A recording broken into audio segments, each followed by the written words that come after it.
Hello, everybody. Welcome to Charlesonian News Network. Today, we are joined by Mr. Plague.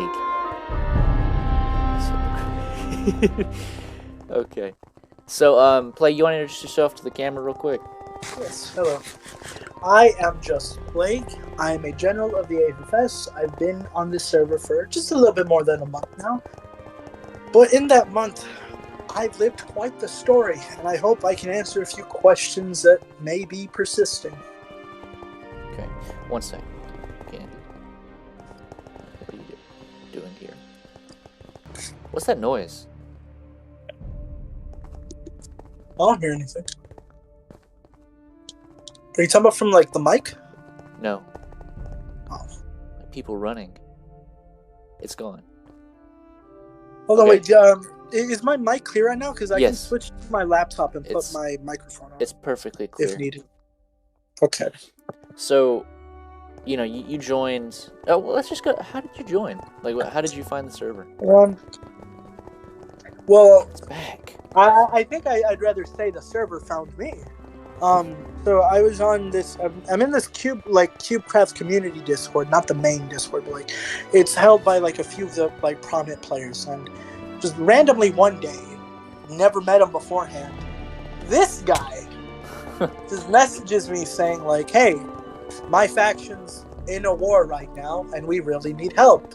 Do you want to fight for freedom? Yada yada, stuff like that." And being a player who has been playing on faction SMPs for years, but has recently been looking for another one to partake in because the last one I was in died out, I took the opportunity. I joined on the 9th of February.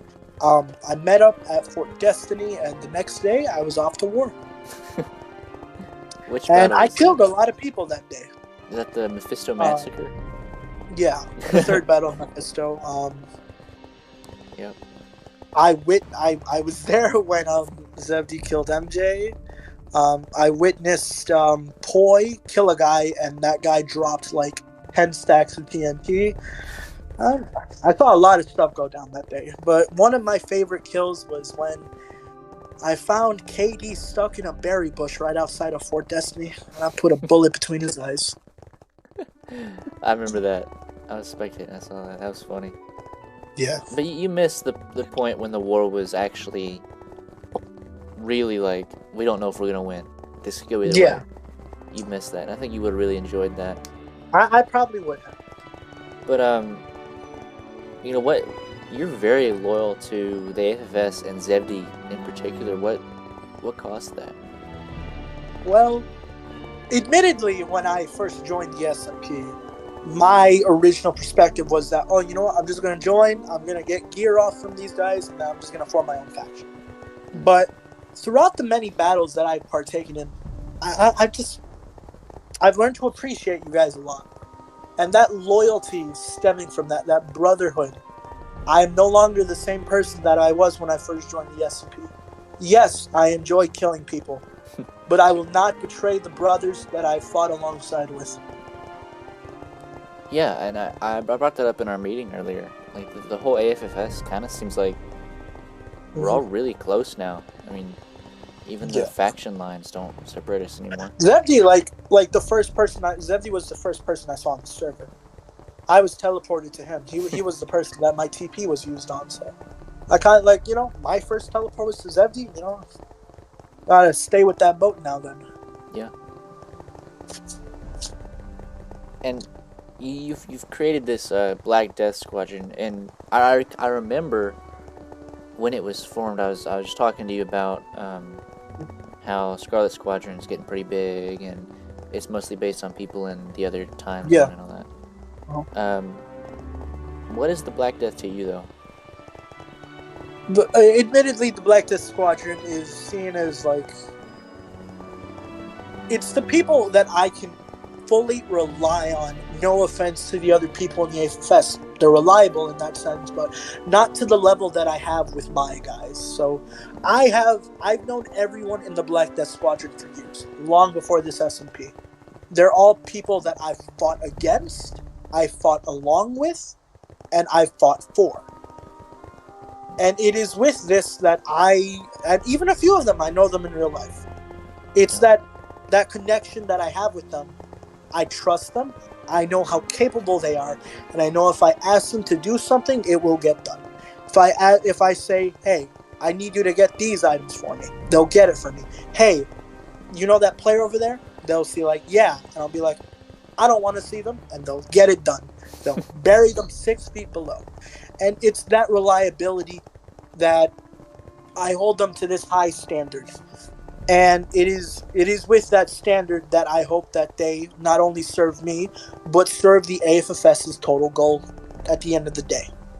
Yes, they only follow my rule, but as long as I am here and I am the same as I am now, I will make sure that they follow with the AFFS.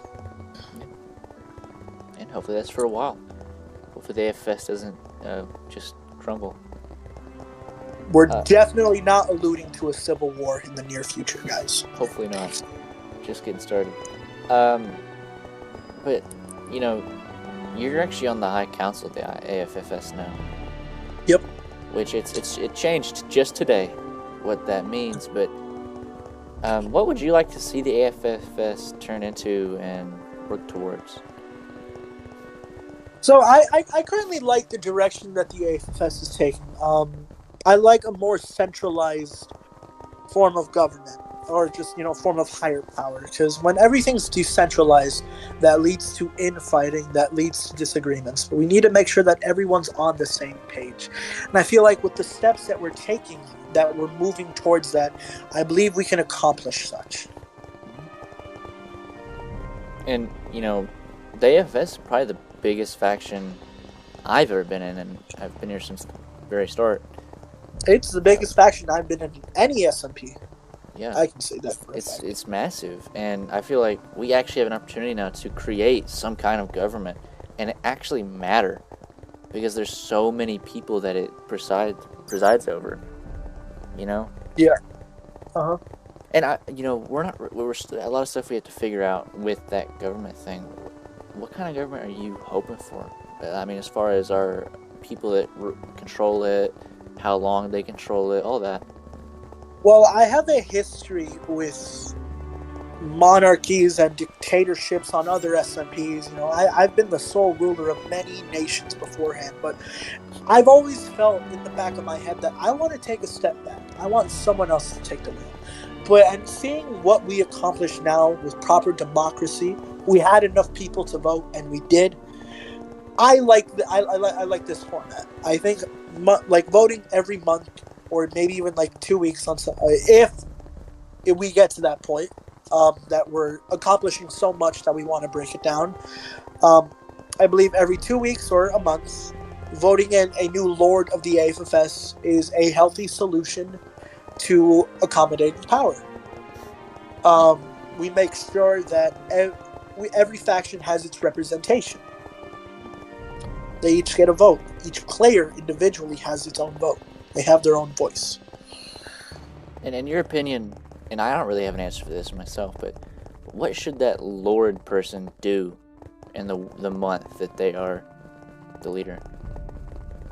I believe that the Lord person should be in charge of structure and regulation of the Alliance. They're the one at the very top. When any action needs to be taken, they're the one who decides the final decision. They're the one who has the final say. They maintain that order of balance of executive power that can be fact-checked by just another election. They're not there forever, so if they do something unpopular, it could be fixed in the next election. But if they do something popular, they see the likelihood of being reelected.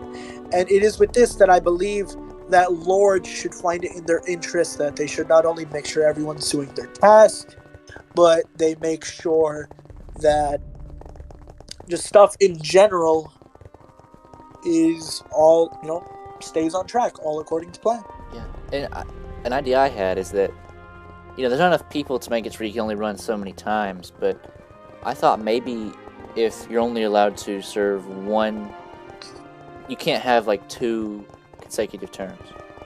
I thought that'd be cool. So you can only do one, and someone else has to be elected before you can be elected again. We I like could, that. this is a prime example. We could, at the next summit in 1 week, we can hold a vote on some new laws that we have in mind. And one Yeah. of those laws could be whether or not a lord is allowed to have more than one term. That's the plan. We didn't really have we stayed in there for an hour and a half Yeah. today, so I didn't want to go too long. But next week we're gonna talk about what we're gonna rename the AFFS to, and our whole like constitution thing and all that. And We should make a suggestion channel where people send like serious proposals for bills and laws, and we can use these summits to vote on them. I believe that would be a good idea. I'd like it if they could just like keep it in their minds and just think, okay, I'm gonna bring this up in the next summit, so it can all be in game. I like that a lot I more. can assure you now, though, I will propose a law or bill that increases funding to the military. Gotta make sure my boys are fed out there. Which, that's another thing. I mean, we seriously, it's funny how realistic it all is, because we actually have funds that come in to the AFFS as a whole, and we have to figure out where those go.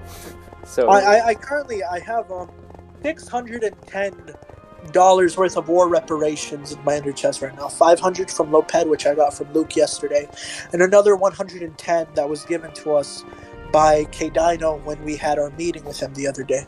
And Gandhi owes us, what, $300 in taxes? Gandhi, have you been doing tax evasion? I think we'll let it slide this time. We're just getting started, so we'll let it slide this time. Next time, not so much, though. Which, that's what the Black Death Squadron became. How do you feel about the fact that it's part of its job is tax collection? Honestly, I don't mind it.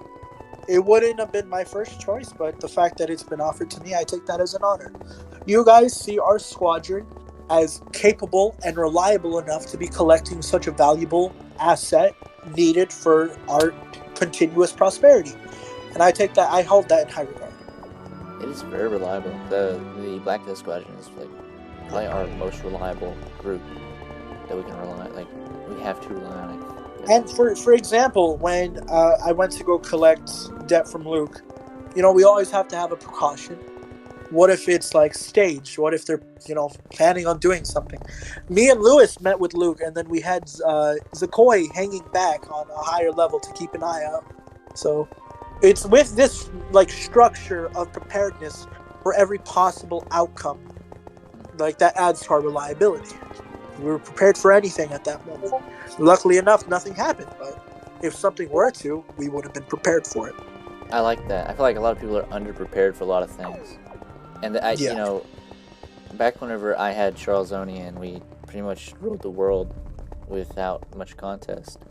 That's how I did it. When we go into any battle, I prepared for anything and everything that could go wrong.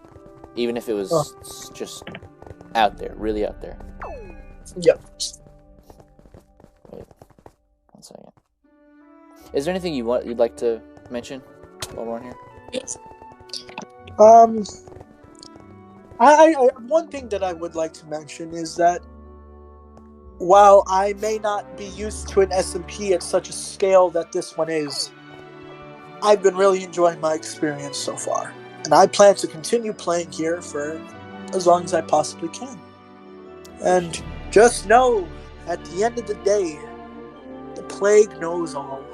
And for any of you shenanigan committers such as Gandhi besides me, I know what you're doing. If you cross me, I'll make sure it ends. Ooh. Watch out, Gandhi. You might want to leave. Not just Gandhi himself, but anyone else. Anyone who commits treason or actions against the AFFS that goes against our interests. Oh, shoot. I will be the one who comes knocking. I am the first line of defense. The traitor list, I forgot to bring that up. What do you think we should do to the traitors? I am the first line. I'm the traitors? Yeah. Public hangings. Imprisonment. Delay the trial indefinitely. Stuff like that.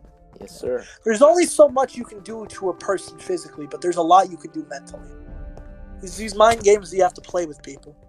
Yeah. Strategy is one of my strong suits. I can tell. Like the blockade of Blocktopia. While we did have a casualty, it was purely down to miscalculation. Not once did they eliminate someone on our side themselves. It was merely due to friendly fire. And it is that I use as proof, like, once again, of the reliability of the Black Death. Yeah, the blockade. I know you mentioned it in the CN, the first successful blockade in Blocktopia.